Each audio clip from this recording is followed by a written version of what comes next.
നേരത്തെ നമ്മുടെ guest Muhammad Abbas എഴുത്തുകാരൻ അദ്ദേഹം പറഞ്ഞു എൻ്റെ അണ്ടർവെയർ നല്ലതാണെന്ന് ഞാൻ അവകാശപ്പെടുന്നു. പക്ഷേ മറ്റുള്ളവന്റെ അണ്ടർവെയർ മോശമാണെന്ന് പറയേണ്ട ആവശ്യമില്ലല്ലോ. മോശമാണെന്ന് പറയാൻ മാത്രമല്ല, നിങ്ങളും കൂടെ എന്റെ ഇടണമെന്നും കൂടെ പറയുന്നുണ്ട്. അതല്ലേ പ്രശ്നം. നിങ്ങൾ എന്റെയും കൂടി ഇടണമെന്നും കൂടെ പറയുന്നുണ്ട്. അതേ ഉള്ളൂ കുഴപ്പം. അതുപോലെ അതിൽ വേറൊരു കമന്റ് ഉണ്ട്. അവര് പറയുന്നത് അത് മാത്രമല്ല, മറ്റുള്ളവരുടെ മുണ്ടുപൊക്കി നോക്കുകയും ചെയ്യുന്നു. ആ മുണ്ടുപൊക്കി നോക്കലാണ് ഈ പറഞ്ഞ സ്റ്റേറ്റ്മെന്റ് ആര് പറഞ്ഞു എന്നുള്ളതിനെ ആസ്പദമാക്കി ഇത് ഘട്ടം ഘട്ടമായി മുറിച്ച് കുറെ ആളുകൾ ഇതൊരു എന്റർടൈൻമെന്റ് പോലെ വല്ലവരെയും ചീത്ത വിളിക്കാനുള്ള ഒരു അവസരം കിട്ടുമ്പോൾ അത് പാഴാക്കണ്ട എന്നോർത്ത് വിളിക്കാൻ ഉപയോഗിക്കുന്നതല്ലാതെ സാമൂഹ്യ മാധ്യമങ്ങളിൽ കാണുന്ന അത്രയും പ്രശ്നം പൊതുജീവിതത്തിലില്ല.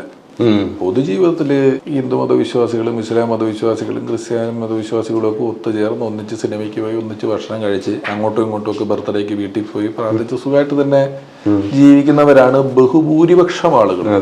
ബഹുഭൂരിപക്ഷം എന്ന് പറഞ്ഞൊരു 98%